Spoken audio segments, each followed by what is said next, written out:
Assalamualaikum warahmatullahi wabarakatuh. Halo teman-teman, perkenalkan nama saya Eka Septiwati, NPM 1911060291.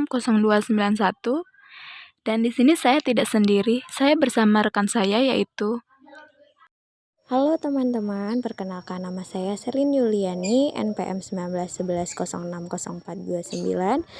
Baik, di sini kami akan menjelaskan materi tentang pembuktian ekivalensi. Selamat menyaksikan.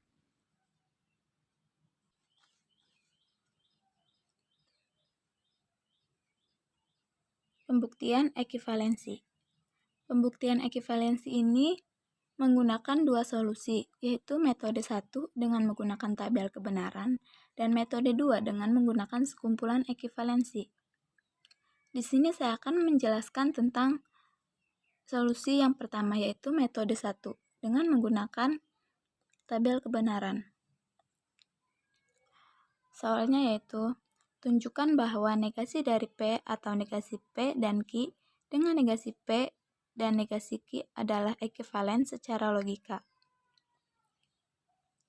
Untuk menentukan ini, kita harus menuliskan nilai P dan Q, negasi P, negasi Q, negasi P dan Q, P atau negasi P atau Q, negasi P atau negasi P dan Q, dan negasi P dan negasi Q.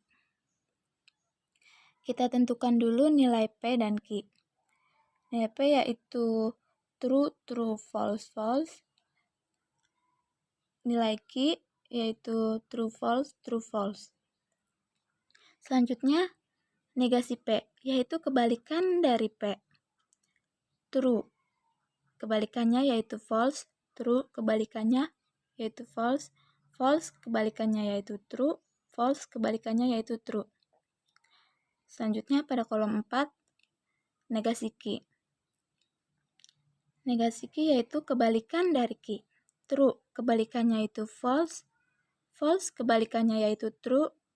True, kebalikannya yaitu false. False, kebalikannya yaitu true. Selanjutnya kita lihat pada kolom kelima. Negasi P dan Q.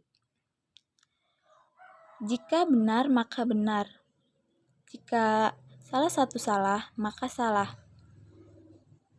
Kebalikan atau negasi dari true dan true, yaitu kebalikannya false.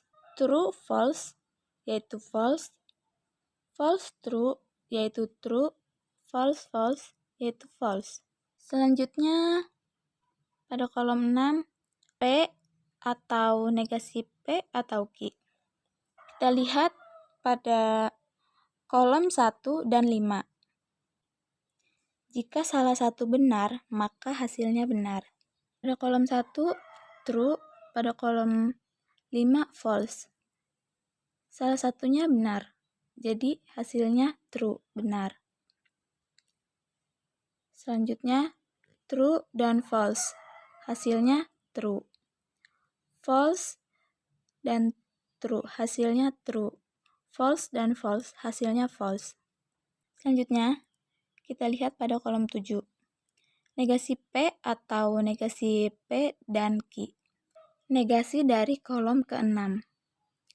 Kebalikan dari kolom ke-6, yaitu true kebalikannya false, true kebalikannya false, true kebalikannya false, false kebalikannya true. Selanjutnya, pada kolom terakhir, yaitu kolom 8, negasi P dan negasi Q. Kita lihat pada kolom ketiga dan kolom keempat.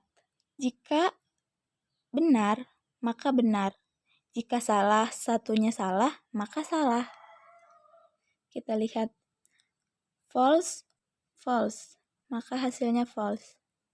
False, true, maka hasilnya false. True, false, maka hasilnya false. Karena jika salah satunya salah, maka salah. Dan true, true, benar dan benar, maka hasilnya benar. Jadi, kita lihat pada kolom ke-7 dan ke-8. Hasilnya sama. False dan false, false dan false, false dan false, true dan true.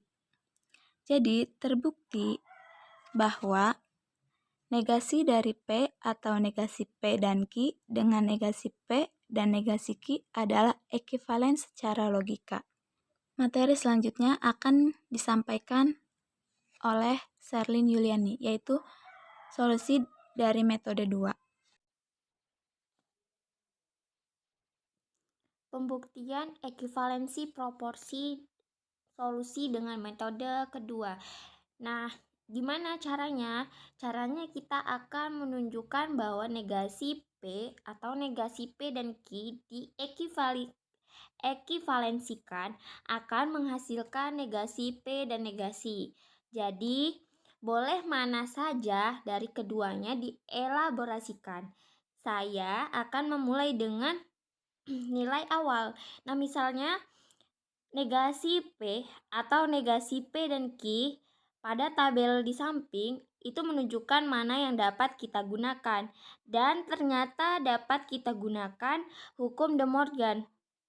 Dari mana bisa itu pakai hukum De Morgan? Nah, di sini kan ada negasi suatu proporsi dengan proporsi berikutnya. Hukum De Morgan itu sendiri artinya ketika kita hilangkan kurungnya, maka dia akan berubah tanda. Jadi jawabannya adalah hasil ini akan ekivalen P dan negasi dari P dan Q. Selanjutnya, hukum apa yang dapat kita gunakan?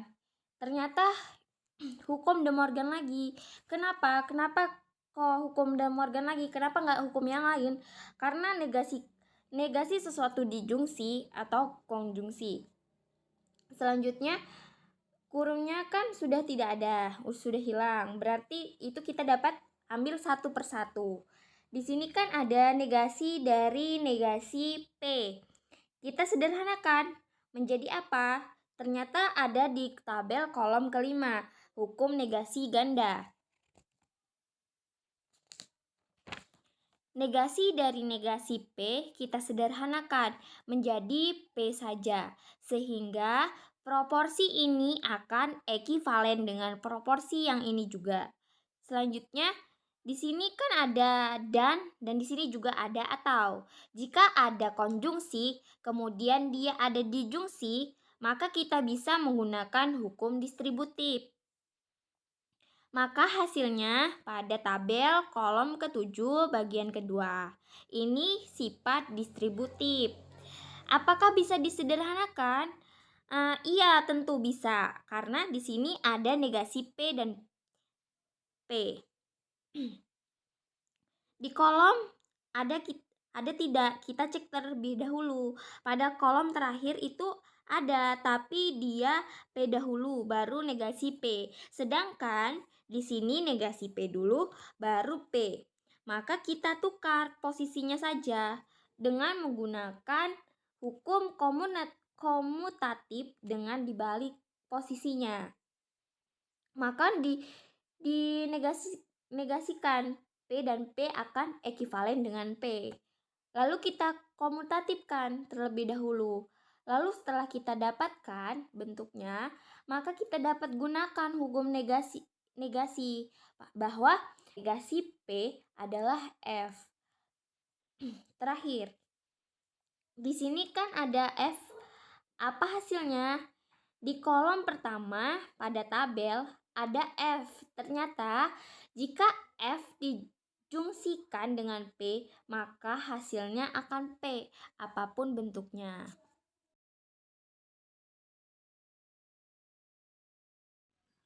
Baiklah, demikian materi yang dapat kami sampaikan.